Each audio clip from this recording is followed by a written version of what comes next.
Corona virus ने पूरी दुनिया में 5 महीनों से कोहराम मचाया हुआ है। इस जानलेवा वायरस ने दुनिया भर में 2 लाख से भी ज्यादा लोगों को बेमौत मार डाला। वहीं 30 लाख से ज्यादा लोग इससे संक्रमित हैं और दुनिया भर के अस्पतालों में जिंदगी की जंग लड़ रहे हैं। चीन के वुहान में दिसंबर महीने में सामने आए वायरस ने वुहान में 4,500 से ज्यादा लोगों की जिंदगी छीन ली।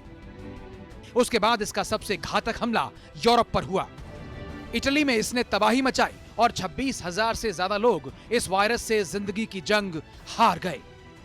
इटली के अलावा फ्रांस और स्पेन में भी कुल मिलाकर 45,000 लोगों की जान चली गई। अब कोरोना का सबसे बड़ा कहर अमेरिका में देखा जा रहा है। 55,000 से ज्यादा लोगों की मौत हो चुकी है। यहां 9,87,000 से ज्यादा लोग संक्रमित हैं, जिनमें से 15,000 से भी ज्यादा लोगों की हालत नाजुक है।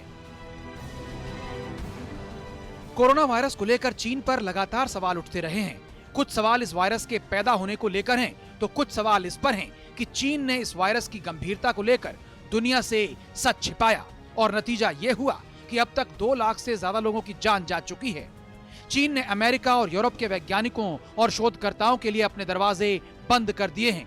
इस वजह से ही उसकी नीयत पर गंभीर सवाल उठ रहे हैं। Right now, the Chinese Communist Party is not allowing U.S. scientists into China to try to figure out what happened. It is denying access to French researchers to this laboratory to figure out whether there was a leak at this laboratory. The Chinese Communist Party from the get-go has been arresting whistleblowers. There are at least 3 citizen journalists who have disappeared for trying to tell the world what was happening. पूरी दुनिया से ये आवाज उठ रही है कि corona virus के संक्रमण को पूरी दुनिया में फैलाने और लाखों लोगों की जान से खिलवाड़ करने के लिए चीन की भूमिका की जांच होनी चाहिए। लेकिन ऐसी हर मांग का चीन विरोध करता रहा है। वो इस बात से इनकार करता है कि इस वैश्विक महामारी के लिए वो जिम्मेदार है। It's not racist at all. No, not at all. It comes from China. That's why. It comes from China. I want to be accurate. America के आरोपों का जवाब देते हुए अब चीन ने कहा कि महामारी से निपटने में अपनी नाकामी का ठीकरा अमेरिका उस पर न फोड़े। कोरोना वायरस पर कदम उठाने में देरी के लिए अमेरिका खुद जिम्मेदार है और उसे अपनी गलती मान लेनी चाहिए। चीन के विदेश मंत्रालय के प्रवक्ता गेंग शुआंग ने कहा कि चीन दुष्प्रचार नहीं करता, वो खुद दुष्प्रचार का शिकार बन चुका है।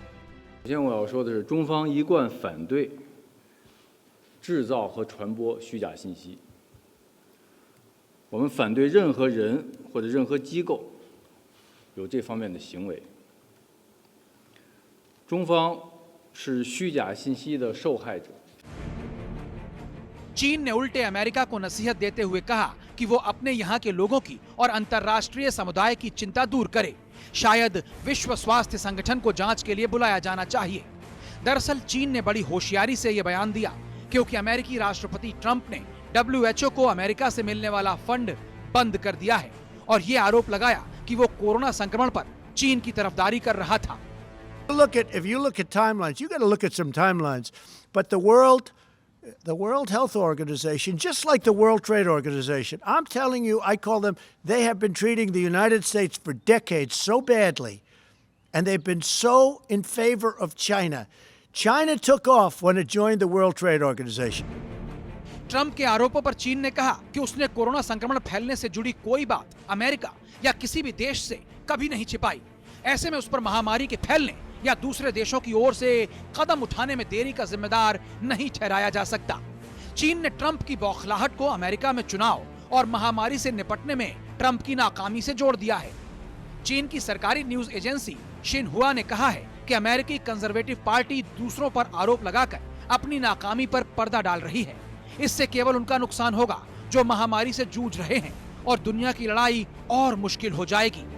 तो कुल मिलाकर चीन पूरी तरह से इंकार के मोड में है। उसकी पूरी कोशिश है कि दुनिया भर में कोरोना की महामारी को फैलाने में अपने खिलाफ होने वाली किसी भी जांच को खारिज कर दे।